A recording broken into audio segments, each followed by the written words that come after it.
कक्षा 11वीं विषय भौतिक शास्त्र अध्याय 13 दोलन। इसमें हम 1 अंक और 2 अंक के जो इम्पोर्टेंट प्रश्न हैं उस पर चर्चा कर चुके हैं और वीडियो बना चुके हैं। आज हम 3 अंकों के प्रश्नों की चर्चा करते हैं और उसको समझते हैं क्या है। तो चलिए इसका पहला प्रश्न देखते हैं। सरल आवर्त गति, ये देखिए सरल आवर्त गति किसे कहते हैं, इसकी विशेषताएं लिखिए। तो सरल आवर्त गति होती क्या है? जब कोई वस्तु माध्य स्थिति के इधर उधर सरल रेखा में इस प्रकार गति करती है कि उस पर लगाया गया बल उसके विस्थापन के समानुपाती होता है, जिसकी दिशा सदैव माध्य स्थिति की ओर होती है, तो इसे सरल आवर्त गति कहते हैं। इसको ऐसा समझ सकते हैं कि मान लीजिए यहाँ पर एक सतह है और एक स्प्रिंग है, ये इस तरह से, और इस स्प्रिंग के साथ एक हम ब्लॉक को जोड़ दें और इस स्प्रिंग को यदि हम दबा करके छोड़ें तो ये इस स्प्रिंग ऐसे ऐसे क्या करने लगेगी, सरल रेखा में दोलन कर लेगी। अभी जो ये प्रारंभिक अवस्था में है जहाँ पर बल का मान शून्य है, वो उसकी कौन सी स्थिति कहलाती है? माध्य स्थिति कहलाती है। तो जब माध्य स्थिति के इधर उधर सरल रेखा में कोई वस्तु गति करती है तो इसे सरल आवर्त गति कहते हैं, और इसमें जितना बल लगता है वो विस्थापन के क्या होता है? समानुपाती होता है, तो इसे सरल आवर्त गति कहते हैं। चलिए अब इसकी विशेषताएं जानते हैं। तो वस्तु पर लगाया गया प्रत्यानयन बल विस्थापन के समानुपाती होता है और इसकी दिशा माध्य स्थिति की ओर होती है। तो जो पहला वाला है तो यही है कि जो बल है प्रत्यानयन बल, वो विस्थापन के क्या होता है? समानुपाती होता है। जितना बल लगाएंगे उतना विस्थापन होगा। इसके बाद दूसरा देखते हैं, वस्तु में उत्पन्न त्वरण विस्थापन के समानुपाती होता है। इसमें जो त्वरण होता है वो भी कहाँ होता है? विस्थापन के समानुपाती होता है, और जिसकी दिशा माध्य स्थिति की ओर होती है। यह दोलनी गति होती है क्योंकि ये माध्य स्थिति के इधर उधर दोलन करती है। वस्तु सरल रेखा में माध्य स्थिति के इधर उधर गति करती है, परिभाषा में भी है। सरल आवर्त गति हुए निकाय में जड़त्व का गुण होना चाहिए। जड़त्व का मतलब वो अपनी प्रारंभिक अवस्था में आना चाहिए उसको। इसके बाद इसे साइन या कोसाइन फलन के रूप में व्यक्त किया जा सकता है। किसी बिंदु पर गतिज ऊर्जा और स्थितिज ऊर्जा का योग, या कहना चाहिए कुल यांत्रिक ऊर्जा क्या होती है? नियत होती है। ये सरल आवर्त गति की विशेषता है। इसके बाद इसका अगला प्रश्न देखते हैं, दूसरा वाला प्रश्न देख लेते हैं। तो चलिए दूसरा प्रश्न क्या है? सरल लोलक, ये वाला प्रश्न है। सरल लोलक की लंबाई 4% बढ़ाने पर उसके आवर्तकाल, यहाँ पर ये जो लिखा है ये सही शब्द क्या है? आवर्तकाल लिखा है, ये क्या हो जाएगा? आवर्त काल पर क्या प्रभाव पड़ेगा? तो चलिए यहाँ पर देखते हैं। सरल लोलक के आवर्तकाल का जो सूत्र होता है ये होता है T बराबर 2π√L/g। अब इसके आपेक्षिक परिवर्तन को हम इसको समझते हैं। तो इसमें T को लिखेंगे डेल्टा T/T, इस तरह से। 2π को नहीं लिखेंगे, ये संख्या है, क्योंकि जो त्रुटि होगी इसके लंबाई और इसमें होगी। अब यहाँ पर ये जो रूट लगा है इसकी घात कितनी होती? 1/2। तो यहाँ 1/2 लिखते हैं। L को लिखते हैं डेल्टा L/L। इसी तरह G को भी लिख देंगे, इसकी घात कितनी? 1/2 और डेल्टा G/G। तो इस तरह से आपेक्षिक त्रुटि को इस तरह से लिखा जाता है। फिर से समझिएगा, जो T है उसको लिखेंगे डेल्टा T/T, बराबर की जगह बराबर लिख देंगे, 2π को नहीं लिखेंगे। फिर हमारे पास √L/g है, तो इस रूट का मतलब होता है 1/2, तो यहाँ 1/2 लिख देंगे, घात लिखी जाती है। फिर L को क्या लिखते हैं? डेल्टा L/L, फिर प्लस लगा देते हैं, फिर इसकी घात को लिखते हैं 1/2 डेल्टा G/G। तो इस तरह से यहाँ पर हमको इसमें लिखना है। अब यहाँ पर देख लेते हैं, जो डेल्टा G में परिवर्तन है वो शून्य हो जाएगा। डेल्टा G का मतलब होता है गुरुत्वीय त्वरण में परिवर्तन। तो यदि स्थान में परिवर्तन नहीं होगा तो गुरुत्वीय त्वरण में भी परिवर्तन नहीं होगा, इसलिए इसका मान शून्य हो गया। तो हमारे पास अब बचा क्या? डेल्टा T/T, और ये हो जाएगा 1/2 डेल्टा L/L। अब इसमें हमको प्रतिशत निकालना है, तो डेल्टा T/T का ये प्रतिशत हो गया, तो 1/2 गुणे ये डेल्टा L का मतलब ये हो गया लंबाई में जो परिवर्तन हुआ 4% का हुआ है, तो उसके आवर्तकाल में कितना कमी हो जाएगी? 2%। 4% का ये कितना हो गया? आधा, 2% हो गया। इस तरह से हमको इसको निकालना है। तीसरा प्रश्न देखते हैं। मानव हृदय 1 मिनट में औसतन 75 बार विस्पंदन करता है। इसकी आवृत्ति और आवर्तकाल की गणना करिए। तो 1 मिनट में विस्पंदों की संख्या कितनी हो गई, बीट्स कितने हो गए, 75। तो 1 मिनट को हम किस में बदल दिए हैं, सेकंड में। तो 60 सेकंड में कितने हो गए, 75। तो 1 सेकंड में निकालेंगे तो 60 का हम इसमें भाग कर देंगे, भाग करने पर 1.25। तो यहाँ पर जो आवृत्ति हो गई उसका मान हो गया 1.25 हर्ज, ये आवृत्ति है। इसके बाद हमको आवर्तकाल निकालना है। तो आवर्तकाल 1/आवृत्ति होती है, आवृत्ति का व्युत्क्रमानुपाती होता है। तो 1/1.25 हो गया। यदि हम इसको भाग करेंगे, दशमलव हटाएंगे, 100 लिख देंगे और फिर एक शून्य और उतार के दशमलव लगा देंगे तो 0.8 सेकेंड इसका क्या हो जाएगा, आवर्तकाल हो जाएगा। तो इस तरह से इसको हमको हल करना है। इसके बाद इसका हम देख लेते हैं चौथा प्रश्न। तो चौथा प्रश्न समझिए, एक 5 kg का कॉलर स्प्रिंग से जुड़ा है जिसका नियतांक 500 न्यूटन प्रति मीटर, इसके दोलन काल की गणना करिए। तो देखिए जो उसके कॉलर का या कहना चाहिए ब्लॉक का वजन है, स्प्रिंग के ब्लॉक का, वो कितना है, 5 kg। इसलिए यहाँ पर मैं लिख दिया m बराबर 5 kg, उसका द्रव्यमान कितना हो गया, 5 kg हो गया। इसके बाद स्प्रिंग नियतांक को k से लिखते हैं तो k बराबर हो गया 500 न्यूटन मीटर। और जो स्प्रिंग के दोलन काल का सूत्र होता है T बराबर 2π√m/k होता है। तो ये मैं 2 रख दिया, पाई का मान 3.14 होता है, m का मान कितना होता है 5 और इसका मान कितना है 500। तो अब ये कैसे आ जाएगा समझिए, यदि ये 5 और 5 को काटेंगे तो नीचे क्या बचा, 100। तो ये 2 गुणे 3.14 तो ऊपर का हो गया, और यहाँ पर 100 का जो वर्गमूल होता है वो 10 होता है। तो ये बटे में है, इसलिए बटे में कितना आ गया, 10। यदि हम इसका गुणा कर देंगे तो 628 आ जाएगा, फिर 10 का भाग कर देंगे तो 0.628 सेकेंड। इस तरह से यहाँ पर इसका आवर्तकाल हो जाएगा स्प्रिंग का। इसके बाद हम 5वां प्रश्न देख लेते हैं। चलिए 5वां प्रश्न के लिए देख लेते हैं, कुछ इसका भाग नीचे है तो उसको भी यहीं ले आते हैं, तब आपको समझ में आएगा। तो 5वां प्रश्न क्या है, सरल आवर्त गति, यह है 5वां प्रश्न। सरल आवर्त गति करते हुए किसी कण का विस्थापन 4 सेंटीमीटर, त्वरण जो है π²/4 सेंटीमीटर स्क्वायर है, कण का आवर्तकाल ज्ञात करना है। तो हम इसमें जो दिया है सबसे पहले लिख देते हैं। इसका विस्थापन दिया है 4 सेंटीमीटर, तो इसको किससे लिख लिए हैं, y से लिख लिए हैं, या x से भी लिख सकते हैं। और इसका जो त्वरण दिया है ये अल्फा बराबर या a बराबर भी लिख सकते हैं, a बराबर है π²/4। अब हम जानते हैं जो अल्फा का सूत्र होता है या त्वरण का सूत्र होता है, a बराबर होता है ω²/y। इसमें माइनस भी लगा होता है, तो माइनस तो दिशा बताने के लिए। यदि हम इसके परिमाण भर की बात करें तो a बराबर हो जाएगा ω² भी लिख सकते हैं और x भी लिख सकते हैं। तो चलिए यहाँ से हमको यदि ओमेगा निकालना है तो हम क्या करेंगे, यहाँ पर एक स्टेप मैं लिख देता हूँ। ω² बराबर क्या हो जाएगा, y का पक्षांतर कर देंगे तो ये हो जाएगा a/y। और इस तरह से यदि हम इसका स्क्वायर हटा दें तो ये जब हम स्क्वायर हटाएंगे तो ये किस में आ जाएगा, रूट में आ जाएगा। रूट में आएगा, अब इनका मान रख देते हैं यार, ये रूट लगा दिया। a का मान कितना है देख लीजिए, ये हो गया π²/4। फिर हम ये बटे लगा दिए, y का मान कितना है, ये 4। तो यदि हम इसको हल करेंगे तो ये हो जाएगा, ऊपर हो जाएगा π², 4 नीचे आ जाएगा तो ये कितना हो गया 16, और ये सब कुछ किसके अंदर है, रूट के अंदर। तो इसको हल करेंगे तो पाई आ जाएगा बाहर, ये वर्ग है, और 16 का वर्गमूल कितना होता है 4, तो π/4 ये ओमेगा का मान आ गया। अब चलिए हम आगे देख लेते हैं इसका आवर्तकाल कैसे निकालेंगे। तो आवर्तकाल का सूत्र होता है T बराबर 2π/ω, ये सूत्र होता है। इसमें हम लिख देंगे, ये 2π लिख दिए, ओमेगा का ये जो π/4 आया तो यहाँ रख दिए, तो यहाँ पाई कट जाएगा, 4 ऊपर चला जाएगा तो कितना हो जाएगा 8 सेकेंड। तो इसका आवर्तकाल कितना हो जाएगा 8 सेकेंड। इसके बाद हम इसके 6वें नंबर के प्रश्न में पहुँचते हैं। 6वां प्रश्न देख लेते हैं। 6वां प्रश्न क्या है, एक सरल आवर्त गति में विस्थापन, वेग तथा त्वरण का समीकरण लिखिए तथा इनके बीच ग्राफ बनाइए। तो जो विस्थापन का समीकरण होता है ये x बराबर a cos ω t होता है। यदि आप इसको y में लिखेंगे तो y बराबर a sin ω t हो जाएगा।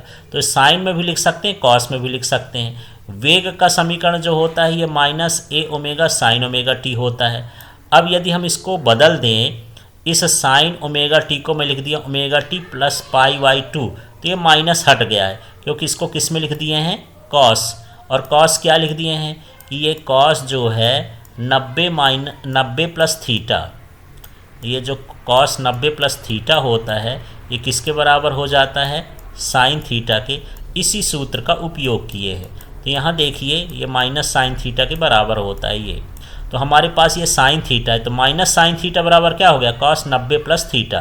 तो यही लिखे, देखिए ए ओमेगा को ए ओमेगा लिख दिए, साइन को क्या लिखें, कॉस, और कॉस लिखेंगे तो ये हो जाएगा थीटा और 90, तो 90 को ही हम क्या लिखते हैं, पाई बटे 2। पाई का मतलब 180 होता है कोण में, तो यहाँ पर यही लिखा है ओमेगा टी, ये थीटा हो गया, पाई बटे 2 आगे पीछे कुछ भी लिख सकते हैं। अब हम बात करते हैं त्वरण, तो त्वरण का सूत्र ये होता है ए बराबर minus a omega square cos omega t. तो इस तरह से ये सूत्र होता है, तो इसको लिखेंगे। अब यहाँ पर यदि माइनस हटाना है ये वाला, तो इसके साथ ओमेगा टी प्लस पाई लिख दिए। माइनस हटाने के लिए कॉस 180 होता है, यदि ये मैं लिख देता हूँ, यदि कॉस 180 प्लस थीटा हो तो इसका मान हो जाता है माइनस कॉस थीटा। यह कह सकते हैं कि माइनस कॉस थीटा को हम क्या लिख सकते हैं, कॉस 180 प्लस थीटा। तो कॉस को ही क्या, ये 180 को ही क्या लिखा जाता है, पाई। तो ये लिखा है पाई और ये लिखा है थीटा, इस तरह से इसको बदल दिए। अब इसका हमको ग्राफ बनाना है, तो समझिए, तो जो कॉस का ग्राफ होता है ये विस्थापन के लिए, तो ये ऊपर से चालू होता है अधिकतम विस्थापन से, फिर ये इस तरह से इस आगे की ओर बढ़ेगा। अब हम इसमें देख रहे हैं कि इसमें क्या कितने का अंतर है, पाई बटे 2 का। इसमें ओमेगा टी था, इसमें ओमेगा टी प्लस पाई बटे 2 है। तो इसको थोड़ा हम ये नीचे से ले लिए हैं, वेलोसिटी का है, ये वेग का इस तरह से ग्राफ बनेगा। ये शून्य से चालू होगा, ये 90 से चालू हुआ था, ये कहाँ से चालू होगा, शून्य से। अब इसमें पाई का डिफरेंस होना चाहिए। देख लीजिए पहले वाले में विस्थापन, इसमें कितने का डिफरेंस होना चाहिए, इसमें और इसमें पाई का। तो ये ऊपर से चालू होगा, ये इसके विपरीत उल्टा चालू होगा, तब ये पाई का कहला गया। तो इस तरह से ये तीनों ग्राफ हैं, तीनों ग्राफ की स्थिति अलग अलग होती है। ये कॉस में ये ऊपर से चालू होगा आधे से, फिर ये इस तरह से बढ़ेगा। ये इसमें 0 से चालू होगा, इस तरह से बढ़ेगा, और इसमें ये पाई से चालू होगा, मतलब उसके विपरीत चालू होगा, इस तरह से। तो ये वाला ग्राफ जो है, ये जो ग्राफ बना, ये समझ लीजिए ये किसका ग्राफ हो गया, ये वाला देख लेते हैं। ये ग्राफ हो गया विस्थापन का। फिर ये ग्राफ ये नीचे से क्यों चालू हो गया, क्योंकि इसमें जो कलांतर है वो पाई बटे 2 का है, तो ये पाई बटे 2 हो गया। इसके बाद ये पाई है तो इसका उल्टा हो जाएगा, ये ऊपर से चालू है तो ये कहाँ से चलेगा, ये नीचे से चलेगा। इस तरह से यहाँ पर हमको तीनों का ग्राफ बनाना है। तो ये त्वरण का है, ये वेग का है और ये विस्थापन का है। इसके बाद हम 7वां प्रश्न में पहुंच जाते हैं। 7वें प्रश्न को देखते हैं। 7वां प्रश्न क्या है, सरल लोलक के नियम लिखिए। तो सरल लोलक के जो नियम लिखते हैं, तो इस सूत्र से आप बना सकते हैं, ये T बराबर, ये होता है T बराबर जो सरल लोलक का आवर्तकाल होता है, इसी सूत्र से ही इसके नियम लिखे जाते हैं। तो बड़ा आसान हो जाता है ये नियम लिखना। ये हो गया। अब इसको समझते हैं, समकाल का सिद्धांत या समकाल का नियम क्या कहलाता है। तो यदि इसकी लंबाई और गुरुत्वीय त्वरण में परिवर्तन न हो तो आवर्तकाल में भी कोई परिवर्तन नहीं होता। और यही लिखा, यदि लोलक की लंबाई और गुरुत्वीय त्वरण न बदले तो आवर्तकाल क्या रहता है, नियत रहता है, उसमें भी कोई परिवर्तन नहीं होता। इसके समकाल का सिद्धांत कहते हैं। दूसरा है लंबाई का नियम। तो लंबाई का नियम, हमको लंबाई के बारे में बताना है, तो हम मान लेते हैं यदि गुरुत्वीय त्वरण नियत हो तो गुरुत्वीय त्वरण नियत हो जाएगा। तो टी का संबंध देखते हैं, टी का संबंध किससे हो जाएगा, यल से, ऐसे, क्योंकि जी को तो हमने नियत मान लिया है, तो यही पढ़ देना है। यदि गुरुत्वीय त्वरण नियत हो तो लोलक का आवर्तकाल, टी माने आवर्तकाल, उसकी लंबाई के, फिर इसको नाम लेते हैं वर्गमूल के समानुपाती होता है। तो इस तरह से समानुपाती या अनुक्रमानुपाती एक ही चीज़ होता है। फिर होता है त्वरण का नियम। तो त्वरण के नियम में हम यल को नियत मान लेंगे, तो इसका सूत्र जो बन जाएगा इस तरह से बन जाएगा, अंडर रूट एल को छोड़ देते हैं तो 1 क्या हो गया जी, क्योंकि इस बार लंबाई क्या हो जाएगी, नियत।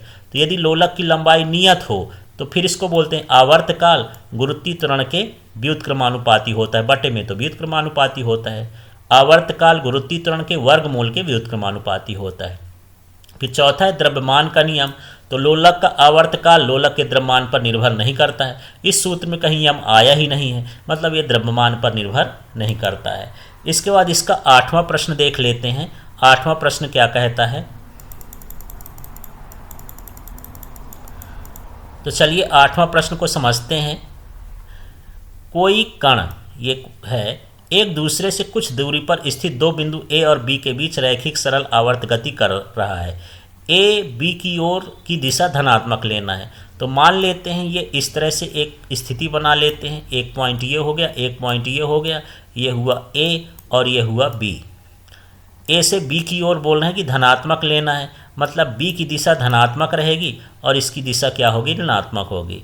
अब इसका ये मध्य बिंदु ले लेते हैं, ये इसकी माध्य स्थिति कहलाएगी, ये वाली स्थिति माध्य कहलाएगा। इसको कोई नाम दे सकते हैं, ओ देना हो तो दे, ठीक है। अब हमको यहाँ पर क्या क्या निकालना है, वेग निकालना है, त्वरण निकालना है, कण लगा निकालना है कि इसका मान क्या होगा। तो ए सिरे पर देखते हैं, तो ए सिरे पर जो होता है यह अधिकतम विस्थापन है। अधिकतम विस्थापन की स्थिति में वेग का मान 0 होता है।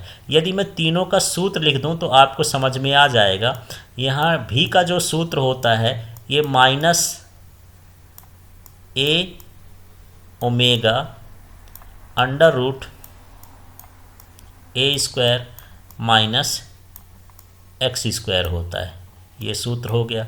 फिर यदि हम ए का लिखें त्वरण का, तो ये होता ए बराबर माइनस ओमेगा स्क्वायर एक्स, और यदि हम बल का सूत्र लिख दें तो ये हो जाता है माइनस एम ए, ऐसा समझ लीजिए, ये सूत्र लिख देता हूँ इसमें।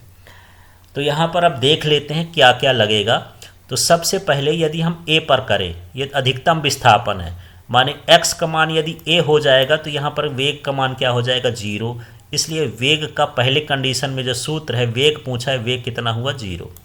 इसके बाद त्वरण पूछता है, तो a बिंदु पर त्वरण ये ऋण में होता है, ये भी ऋण में है, तो ऋण ऋण क्या हो जाएगा, धन, तो त्वरण क्या हो जाएगा, धनात्मक। अब जब त्वरण धनात्मक होगा तो बल भी क्या हो जाएगा, धनात्मक।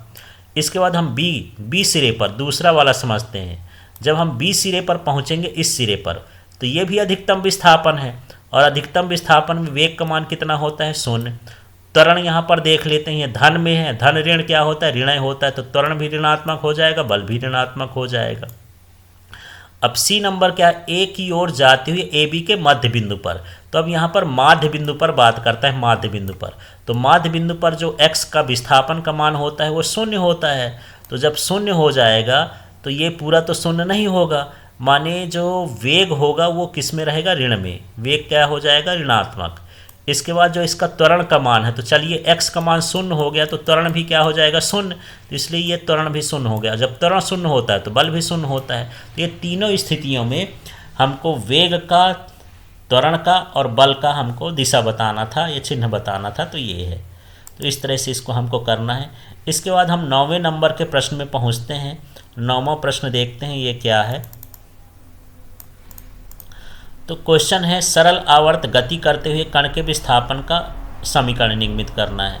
तो चलिए इसके विस्थापन का समीकरण देख लेते हैं। तो सबसे पहले मान लेते हैं कि कोई कण ऐसे वृत्ताकार मार्ग में, इधर वृत्ताकार मार्ग में क्या करता है, गति करता है। ये वृत्ताकार मार्ग में गति कर रहा है इस तरह से, और जब गति करता है तो इसके व्यास के परितः, माने व्यास के सिरों से देखा जाए तो ये कौन सी गति होती है, सरल आवर्त गति, जिसका माध्य बिंदु क्या होता है, ओ होता है। तो यदि कोई वस्तु वृत्ताकार मार्ग में गति करती है तो व्यास के परितः इसकी सरल आवर्त गति होती है, जिसका माध्य बिंदु इसका क्या होता है, केंद्र होता है। मान लेते हैं कण की स्थिति क्या है, P, तो यहाँ पर P लिख लिए, और कण का जो आयाम है तो यहाँ पर हम कैपिटल A लिख देते हैं। कण का आयाम या कण की त्रिज्या, या अधिकतम इतनी ही दूरी तक जा सकता है तो इसको आयाम कहते हैं। और यहाँ पर इस तरह से यहाँ हमको डॉट खींच करके यहाँ पर एक लंब बना लेना है। ये डैश डैश खींच करके इस पर लंब कर लिए। ये x दिशा में विस्थापन हो गया, इसका मान x हो गया क्योंकि ये x लाइन है और ये वाली y की लाइन है, यहाँ थीटा है। तो चलिए अब इसको लिखना कैसे है, शब्द कैसे बनाना है, तो ध्यान से समझिएगा। तो माना कोई कण एक समान वृत्तीय गति करता है, तो व्यास के सिरों के परितः इसकी गति सरल आवर्त गति होगी, जिसका माध्य बिंदु वृत्त का केंद्र होगा। कण की स्थिति क्या थी, P, इसका कोणीय वेग कितना हो गया, ओमेगा, आयाम या त्रिज्या कितनी हो गई ए, विस्थापन कितना होगा x, कोणीय विस्थापन कितना हो गया थीटा बराबर ओमेगा टी। तो इस तरह से हम त्रिभुज ले लिए हैं त्रिभुज ओपीएन में। तो चलिए त्रिभुज ओपीएन में ढूंढते हैं क्या कॉस थीटा या कॉस ओमेगा टी हम यहाँ लिख सकते हैं, और चाहें तो कॉस थीटा भी लिख सकते हैं। तो कॉस थीटा का मान चित्र में देखते हैं। तो चित्र में कैसे देखेंगे समझ लीजिए। यहाँ पर यदि हम कॉस थीटा लगाएंगे तो कॉस थीटा बराबर होता है आधार बटे कर्ण। तो आधार का मान ये है, जिससे कोण लगा होता है उसको आधार कहते हैं। तो आधार का मान क्या हो गया एनपी, और इसका कर्ण क्या हो गया ओपी, इस तरह से। और एनपी का मान क्या रहेगा एक्स, क्योंकि एक्स दिशा का है, और ओपी का मान क्या रहेगा कैपिटल ए, और इसी चीज़ को हमको लिखना है। तो चलिए फिर से देख लेते हैं इसमें कैसे कैसे है। ये देख लिए ओपीएन लगाए तो कॉस थीटा बराबर या कॉस ओमेगा टी बराबर हो गया P N upon O P. P N का मान x था तो x लिख दिए, ओ पी का मान a है तो a लिख दिए। अब a का तिर्यक गुणा कर देंगे तो a कॉस ओमेगा टी हो गया, तो x बराबर हो जाएगा a कॉस ओमेगा टी। तो इस तरह से ये विस्थापन का समीकरण हो जाएगा सरल आवर्त गति में। अब हम इसमें 10वें प्रश्न में पहुँचते हैं। इसका 10वां प्रश्न क्या है, ठीक है। तो 10वें प्रश्न में भी हमको यही सब करना है जैसे इसमें कर लिए हैं।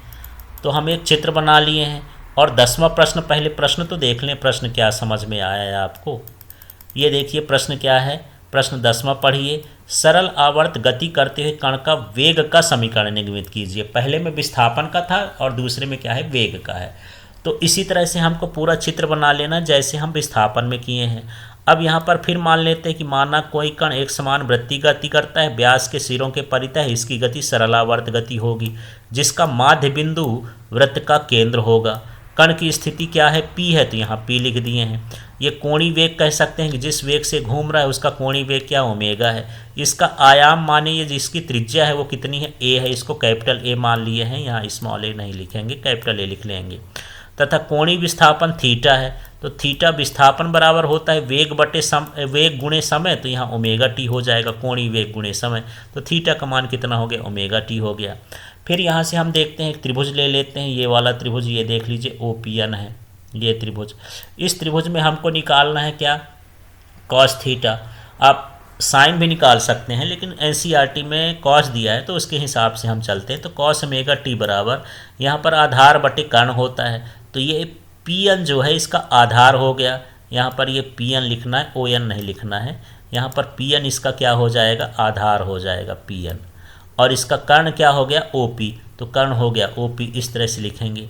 अब यहाँ से देखते हैं कि जो पी एन है वो x का है मान, ये जो x लाइन गई है उसका मान है, तो पी एन की जगह x लिख देंगे और ओ पी की जगह क्या लिख देंगे y। फिर इसका गुणा कर देंगे तो x बराबर a कॉस ओमेगा टी। ये विस्थापन का समीकरण हो गया। विस्थापन में इतना करना है, लेकिन यहाँ पर हमको विस्थापन न पूछ के क्या पूछा है वेग। तो चलिए इसको समझते हैं वेग को। तो वेग बराबर होता है D x upon D T, माने विस्थापन बटे समय। तो अगले स्टेप में देखिएगा आप, यहाँ पर हम ये जो मान है उसका मान रख दिए हैं। यहाँ पर यदि मैं आगे लिख दूँ इसी के आगे, तो d बराबर डी टी ये हो गया। फिर यहाँ पर x लिखा है, x का मान कितना है यहाँ a कॉस ओमेगा टी, इस तरह से x का मान रख दिया हूँ। तो a ये जो बाहर आ गया है, अब d अपॉन डी टी ये क्या हो जाएगा कॉस ओमेगा टी। तो यहाँ पर आपको समझना है कि कॉस ओमेगा टी का जब समाकलन होगा तो ये हो जाएगा माइनस साइन ओमेगा टी और इनटू क्या हो जाएगा ओमेगा। इस तरह से इसका समाकलन होगा। तो इसी को मिला करके रखे हैं हमारे पास a तो पहले से है, तो ये इसका गुणा हुआ तो कितना हो गया a omega minus a omega और ये साइन ओमेगा टी। तो यहाँ पर आपको समझना है कि कैसे कैसे आया है। ये सारा कुछ बदल जाएगा, इसको हम अवकलन कहते हैं। चलिए मैं इसको हटाता हूँ। इसको हम यदि अवकलन कर देंगे तो अवकलन करने पर ये हो जाएगा साइन ओमेगा टी माइनस में और इंटू ओमेगा होगा। तो ओमेगा में ये लिख दिया हूँ साइन ओमेगा टी और माइनस सामने आ गया है। आगे के स्टेप को देखते हैं कि साइन ओमेगा टी को इसको ऐसा भी लिख सकते हैं। ऐसा कैसे हो गया, आप लोग पढ़े हैं sine square theta plus cos square theta बराबर कितना 1। तो यदि मैं यहाँ से कहूँ कि साइन स्क्वायर थीटा का मान निकालिए, तो आप निकालेंगे साइन स्क्वायर थीटा बराबर कितना हो जाएगा, 1 माइनस कॉस स्क्वायर थीटा। और यदि आप इसका स्क्वायर हटाना चाहेंगे तो इधर क्या लगा देंगे, रूट लगा देंगे। और यही फार्मूला लिखा हूँ, साइन ओमेगा टी को हम क्या लिख दिए, 1 minus cos square omega T. इसमें कोण ओमेगा टी है तो ओमेगा टी लिख दिए, इसमें थीटा है तो थीटा लिख दिए थे। अब हम यहाँ पर देख रहे हैं कि ये लिखा माइनस ए ओमेगा, तो ये यहाँ पर आ गया, फिर एक की जगह एक है तो ये भी आ गया। अब ये कॉस ओमेगा टी का मान, तो देख लीजिए यहाँ पर ये कॉस ओमेगा टी का मान है, ये कॉस ओमेगा टी का मान ये देख रहे होंगे एक्स अपॉन ए, तो कॉस ओमेगा टी की जगह हम लिख दिए एक्स अपॉन ए, इसमें स्क्वायर लगाए तो स्क्वायर लगा दिए। अब इसके बाद ये स्टेप कैसा आया तो इसको अलग से हल कर लेते हैं। देखिए इसके आगे हम क्या कर सकते हैं, हमारे पास ये माइनस ए ओमेगा तो बाहर है ही इस तरह से, और ये हम रूट कर लेंगे तो 1 माइनस, अब यहाँ इसका स्क्वायर हटाएंगे तो कितना हो जाएगा, एक्स स्क्वायर, फिर अपॉन में क्या हो जाएगा, ए स्क्वायर, इस तरह से। फिर आगे हल करेंगे तो माइनस ये हो जाएगा ए ओमेगा ये, और ये अंडर रूट इस ए का इधर तिर्यक गुणा कर देंगे, मतलब इसका लघुत्तम लेके हल करेंगे तो ए स्क्वायर माइनस एक्स स्क्वायर, और इस पूरे के बटे क्या हो जाएगा, ए स्क्वायर हो जाएगा। अगले स्टेप में हम क्या कर सकते हैं, minus a omega under root A square minus x square, और ये जो बटे का ए स्क्वायर है ये रूट के बाहर निकलेगा तो ये ए हो जाएगा। तो इस तरह से यहाँ पर ए कट जाएगा, तो बचा क्या हमारे पास, ये बचा हमारे पास माइनस ओमेगा, ये देखिए माइनस ओमेगा बचेगा, और ए स्क्वायर माइनस एक्स स्क्वायर। इस तरह से किसका सूत्र हो जाएगा, वेग का सूत्र हो जाएगा। तो इस तरह से हमको 3 अंकों के प्रश्नों को हल करना है। अगले वीडियो में हम 4 अंक के प्रश्नों को देखेंगे। धन्यवाद।